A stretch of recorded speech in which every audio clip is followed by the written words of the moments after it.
Hello, my lovely tarot nerds. I'm gonna make a super weird video right now, talking about using pips with synesthesia. Alright, so remember, balance is sexy, all truths are half-truths. That's a Kabbalion thing. Let's get started. Okay, so quick history as to why I'm making this weird video that connects synesthesia to pips. First, let me talk about synesthesia. Synesthesia is the simultaneous experience of one sense with one or more other sense. Okay, another way to describe what synesthesia is the experience of one sense being informed by another sense. Let me give you an example. Tasting triangles. I know, weird, trippy, right? Another example is hearing colors. Or a common example for me is numbers having color and days of the week having color. I think that's kind of a little bit more common for everybody. Like, to me, Wednesday is blue and it absolutely cannot be any other color, and like 5 is yellow. So that's synesthesia, is when it's like a little shuffling of the senses. Quick history to why I'm making this video and why I'm gonna help you explore this technique with me. And by the way, this is more of an in progress technique, speculation, wonder rant, more so than a codified technique. Is that about 5 or 6 or 7 years ago, I don't remember, about a time, maybe like 5 or 6 years ago, is when I started using my handy dandy Thoth deck. Okay, and as you know, the Thoth deck has a little bit more pip-like minors than the Rider Waite Smith deck. And pips, if you don't know, pips are the numbered cards of the minor arcana, so 1 through 10. They're not quite just pips, but they're more pippy than the images, than the illustrations of the Rider Waite Smith deck. And so one of my challenges of switching over is working with this, what looked to me at first like a lack of information. Like, you know, if you think about the Two of Wands in the Rider Waite Smith deck, you got a guy holding a globe and he has 2 staves and he looks like he's on a tower or like a castle and he's looking out into the distance. Like, there's a lot of stuff there, right? Two of Wands, you get this. Okay, 2 Dorges, some weird patterns in the back, squiggly lines, you know? And so I was faced with the problem of, how can I create meaning from abstraction, right? And this is kind of ironic because I literally went to school to learn how to do this. I got my Bachelor of Fine Arts in dance at a school that focused primarily on postmodern dance. It started with the Two of Cups, actually. I remember very clearly. I was considering journeying into the realm of Thoth, mostly because Crowley is awesome and the Thoth deck is awesome and totally destroys the RWS. Sorry, it's true. But I felt the Two of Cups, like, kind of like calling me from the deck, and I looked at the Two of Cups, and this wasn't any like cinematic Freudian like catharsis or anything, but I did feel a very close connection to it. But it was very like earthy. It wasn't like out in the clouds in some weird place. It was very like, all of a sudden, my body, my soul, and my feelings, I understood the number 2 in the realm of water, in the realm of cups. Okay, 2 cups, and then I felt it. And I felt the love and the desire and the connection, and it just made so much sense in a very visceral way that almost contrasts the more intellectual way of looking at, let's say, the Rider Waite Two of Cups and saying, oh, 2 lovers under an alchemical lion, and there is a mercurial caduceus, and they are, you know, and that's cool too. Trust me, I love that. I love esotericism. I love symbolism. That's why I get into this shit. But to have this weird, intuitive, but also physical reaction to something so abstract and so seemingly simple as this, that showed me, like, yes, this road is for you. So yeah, I've been trying to kind of cultivate this experience, and I'm first gonna share it to you by using one of your own experiences, okay? So I want you to go back to the first time that you just understood a tarot card. The first time that you just understood a tarot card. Not the first time that you intellectually understood it. Not the first time that you read 5 books on the meaning of one card. And not the first time that you journaled about it endlessly. And not the first time that you maybe all those things together is more what I'm looking for, but what was the first time when maybe it happened spontaneously when you were doing something meaningless, or when you were walking, or when you were doing something totally muggle, you're doing some muggle shit, and all of a sudden you felt the star. You just knew it. You knew it. And it wasn't like this explosive thing. It was almost more of a humbling feeling. You felt so grounded and so I see you, star. I feel you, star, in my body. I know you, and it's almost like you identify it within. My first major discovery with the star is I was kind of meditating on the Hebrew letter Zadi, and Zadi is all about a fish hook and has these connections to meditation and kind of this movement of scooping under the water to bring something forward, and then one day I just felt my pelvis kind of relax downwards and my posture change, and I just felt everything was okay, and then I was like, the star. So I would say think about one experience when you had either any combination of physical, mental, imaginary, emotional, spiritual, whatever, understanding of some cards that use more than one sense, more than one of your senses, where you just got it, it was just like an aha moment, like an elucidation. Oh yeah. And then ask yourself what made that possible and what were the conditions of that experience. Was it your studies? Was it your imagination? And then allow those experiences to come back in. I know that there are a lot of more codified techniques by certain authors to kind of get that experience. The conditions for my understanding of the pips and the tarot deck and this experience, this kind of multi-sensory, it almost feels like a multi-sensory blossoming or so, because it doesn't feel like you gain something, more feels like you see the pattern that was there all the time. But what's a good word for it? Uncovering. I want to say uncovering. So the conditions for these little uncoverings would be the Kabbalah, honestly, would be the Tree of Life, and the Kabbalah and its correspondences. So studying that, but then experiencing it. Because there's theory, which is great, but then there's practice. And practice does not always mean ceremonial magic, okay? You don't have to set up a whole cube with all the things and pentagram. Totally, that's all great, definitely.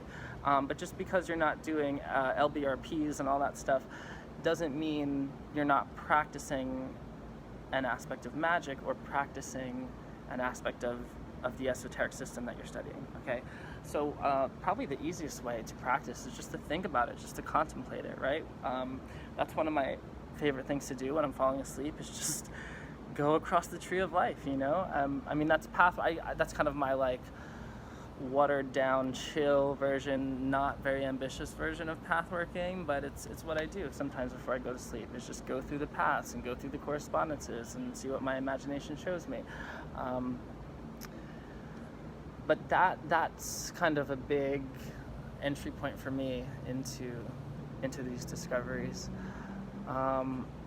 Let's go back to the pips, because that was the original intention of this whole video. So the pips. This idea will work mostly will work for any tarot deck, but specifically for me, I find it's mostly useful in transitioning from RWS to Thoth or to Marseilles. What I'm working on now is actually bringing the synesthesic approach of Thoth to Marseilles, which is having a lot of really cool things attached to it. Okay, so let's look at the number 5 as an example, because what's a good one? Five of Wands, okay. Because this card has quite, I think at least, kind of a viscerally triggering image. You can kind of feel the friction of it. But that's the thing. Here's the cool thing about it, is that you are projecting these things, but well, that's a whole nother conversation. Are you projecting the experience onto the image, or is the image triggering the experience by accessing stored histories and memories? And that kind of wormholes into empiricism versus rationalism, kind of maybe connects in another wormhole to nature versus nurture. In our purposes, it doesn't quite matter, but definitely something to jump into when you have the time. Lots of fun, love that stuff. Okay, so Five of Wands. So let's get into it, okay? So the first step is to know what it means to be a 5. Yeah, I know. We're gonna get a little weird. Know what it means to be a 5. What does a 5 act like? What does a 5? How does a 5 react? What does a 5 feel like in your body? Now again, my entry point into this work is the Kabbalah. So when I think of 5, I think of Gevurah or Geburah, and I think of Mars. And I think of everything attached to that Sephira on the Tree of Life. And everything attached to that has to do with conflict and friction and editing and struggle, but also power and severity and strength. And again, remember, balance is sexy. There's a lot of good and bad to every Sephira-ish. Well, there's not really bad. That's, again, another video. So not that you have to study the Tree of Life, but you should know what 5 means to you. And then when you know what 5 means to you, decide what Wands means to you. And by this point, if you're regularly watching a lot of tarot videos and doing a lot of tarot research, you probably know what Wands means to you. But some of the more typical meanings are creativity, spirit, determination, power, initiation, bravery, courage, ambition, career sometimes, entrepreneurship sometimes, and then its connection to the element of fire. So what does fire feel like? All right, so that's another little wormhole to go into. What does fire feel like in your body? You know, what does fire feel like in your mind? What does fire feel like in your heart? What does fire feel like, you know, even sexually? What does fire feel like politically? Ask all those questions and allow your mind and imagination to wander. And then when you're ready, take all your findings of 5, take all your findings of fire and wands, and let them dance and see what they come up with. And in Crowley's view, it came up to strife. In the Golden Dawn view, it came up to a very similar thing. I think it's actually, the Lord of Strife. Some of the titles are the same between Crowley and Golden Dawn. In Waite's view, or more maybe Pamela Coleman Smith's view, because I think she's really the creator of the Smith deck. Let's be real, right? I think we can just call it the Pamela Coleman Smith deck. It rendered as 5 people at war or battling or playing a game with big wands, big sticks. So allow it's almost like, you know what it's like? Do you know what an interference pattern is? Okay, this is kind of cool. An interference pattern is when you have one set of ripples in a pond meeting another set of ripples in the pond. It creates an interference pattern.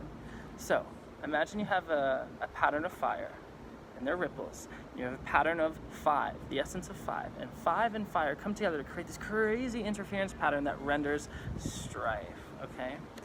Now, from here, allow your body to, and your mind and yourself to just get lost in that interaction of 5 and fire, okay? And to really feel it. Now, this can be very abstract. This is not going to be an exercise that says, you are going to break up with your boyfriend, or you are going to disagree on the best flavor of ice cream, or you are not going to be able to find the right movie to watch. It's not going to be like that. It's going to be like, you're going to feel 5. You're going to feel fire. You're going to feel fiery 5. That's some good alliteration, right? Fiery 5. Okay. So in terms of practical use, you now take this more abstract understanding, which is the core understanding of the card 5 of Wands, and then you let it manifest more practical results, which can take the form of not agreeing on what type of movie to watch, breaking up with your boyfriend, having a whatever, or a really good game of chess, or a really good, I don't know, athletic competition, whatever it is. So you can allow that deep abstract core understanding to kind of swell up and drip into the more particulars of mundane life. That's where the magic happens. So a lot of people look at the deck I'm using, which is the Thoth deck, and they say, I don't know how you get so much meaning from that card, because it's just so abstract, like there's nothing there. Well, that's how I do it. So this practice can lead you into a lot of crazy and exciting places. A little more of a philosophical example would be in the twos, okay? So the twos of the tarot, the aces, the twos, the threes, which are above the abyss in the Kabbalistic tree of life, if you work with that, they get a little bit more philosophical than the more materially friendly 4 through 10 pips. So when you're working with the 2, there's actually this kind of weird philosophy that Crowley has and some other esotericists have, that 2 is actually 1, because in any existence anywhere, to conceive of 1, to even know that there is 1, you have to be objectively separate from it to see it, to appreciate it, to render it by your perspective, and then that is you being 2, okay? So 2 is 1. So 2 to me shows me a line, right? Because ace is kind of like a point, 2 is a line, 3 is a plane. But the line is not just a geometric line, it's a direction, okay? It's a direction. But to have a direction, there has to be a place you're going, and whoa, that was a really good little synchronicity there. To have a direction, there has to be, you hear that motorcycle? There has to be a place that you're going and a place that you're coming from, okay, to create the ability to go, okay? So two-ness is direction, two-ness is motion. And then you feel that in your body. You feel that, I feel two-ness, which is Kabbalistically Chokmah, or the whole zodiac, or some people, I don't know what the new planet is. I don't work with that system, but I feel 2 anytime my body's moving. I feel 2 anytime I'm looking at anything, right? Because there's a direction of my vision. I feel 2 anytime I'm touching somebody, or I'm having a conversation, anytime I sit down and get up. So you see how you can bring these cosmic principles into very mundane, like Muggle experiences.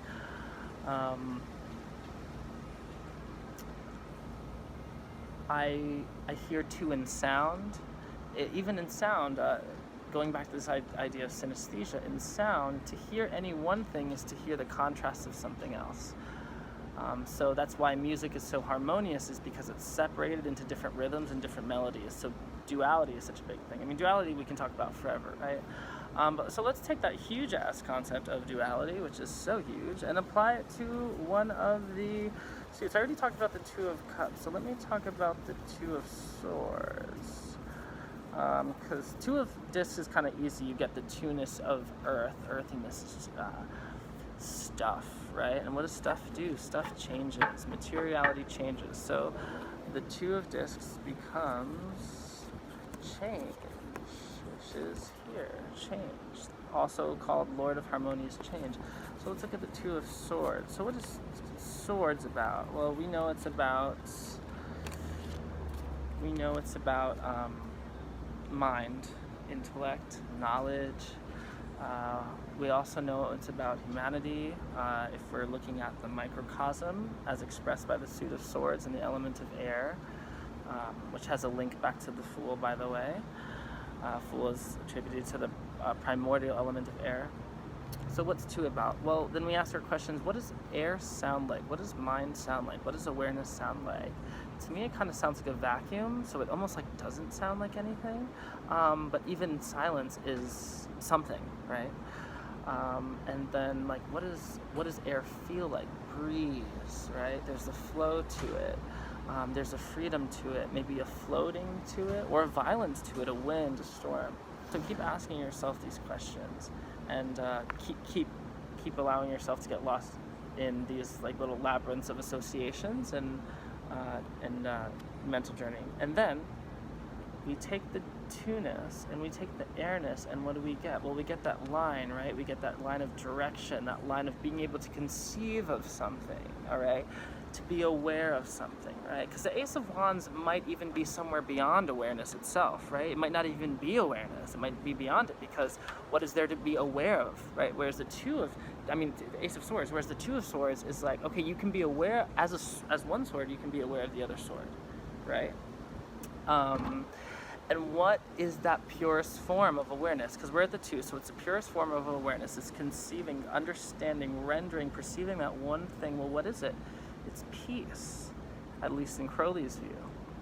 In the Golden Dawn, it's the Lord of Peace restored, and there's reasons why they've looked at it in that way. In Pamela's version, it's 2 swords crossed with a blindfold. So why is there a blindfold there? Well, to me, that blindfold shows me meditation and prayer.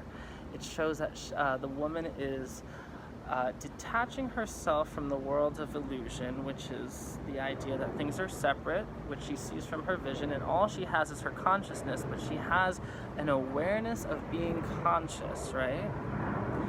Because it's a 2 of Swords. It's herself being aware of her existence. That's 2 things. And all these ideas of self-existence, consciousness, that all has to do with swords. So yeah, let yourself get lost in that. Now, technically, by talking about somebody who is aware of themselves, we're creating a 3rd party, right? In this conversation, in this very dialogue, we are creating a 3rd party. So we're really kind of in the Lord of Sorrow, right? That's a whole nother wormhole if you want to be like extra crazy about it. That goes into the realm of what's called the realm of infinite loops, which I actually made a dance about a couple of years ago, but it's really kind of a dangerous place because it can totally drive you crazy. To me, I love it. I love that kind of shit. But yeah, so that is how I find meaning in the abstraction of the pips. And what I'm doing now is practicing the same method, but with the pips of the Marseilles deck.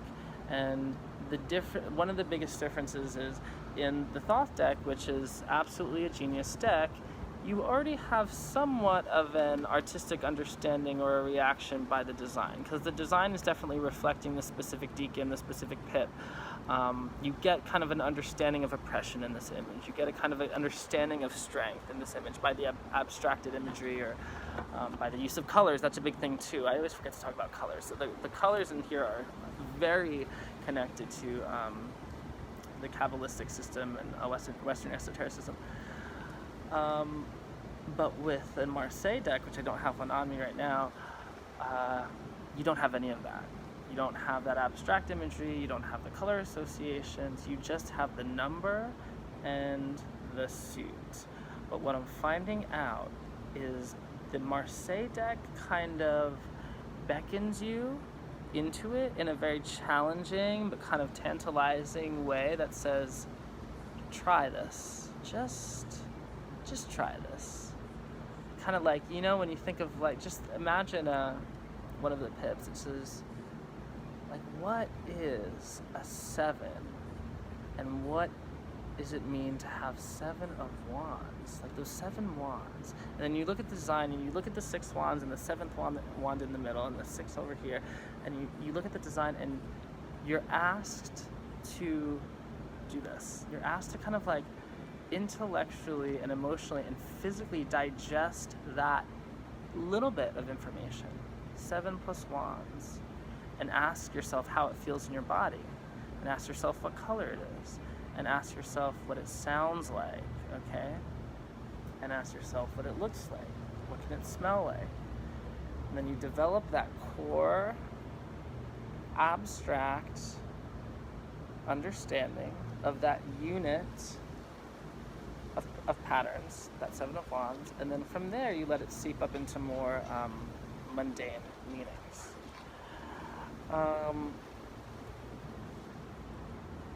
I find this really works well with psychic work. Intuition, any type of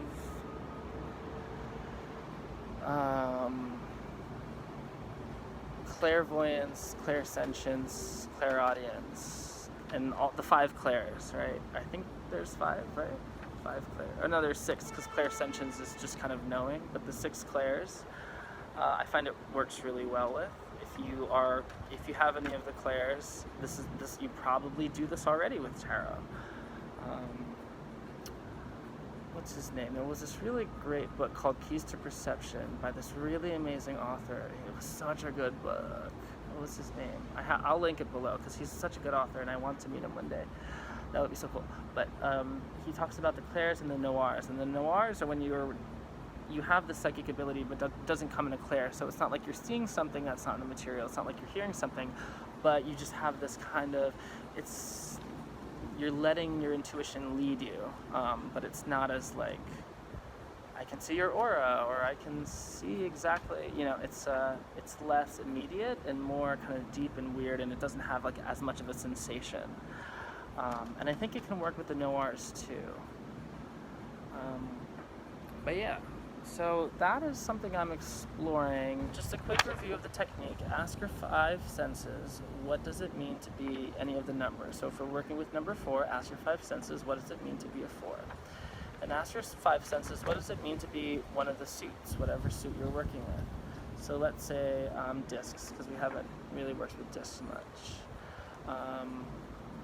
And then let the 2 come together and dance around a little bit in your mind and ask yourself, what are the 5 senses of the 4 of discs?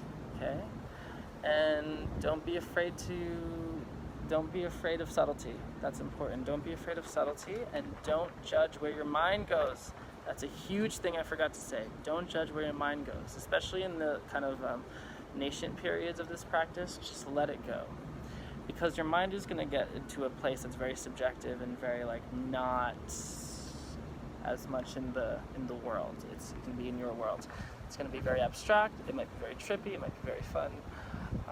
And then from there, harness that feeling and say it, label it. Say that is the 4 of discs. That is the 4 of pentacles, 4 of coins, whatever. And then from there, you'll allow that core understanding, that nucleus of meaning, to kind of spill into the more peripheral areas of the tarot, which to me are divination and readings and predictions. And that's totally valid. It will work that way. And then another thing this does is it just builds a much stronger connection for you and your cards. Yeah. So that's that. Let me know your thoughts. Again, I love geeking out about tarot. I love jumping into these esoteric wormholes, so feel free to give me criticism. I'm a Capricorn, I love that shit. Thoughts, questions, and let's keep the conversation going. Thank you so much for tuning in.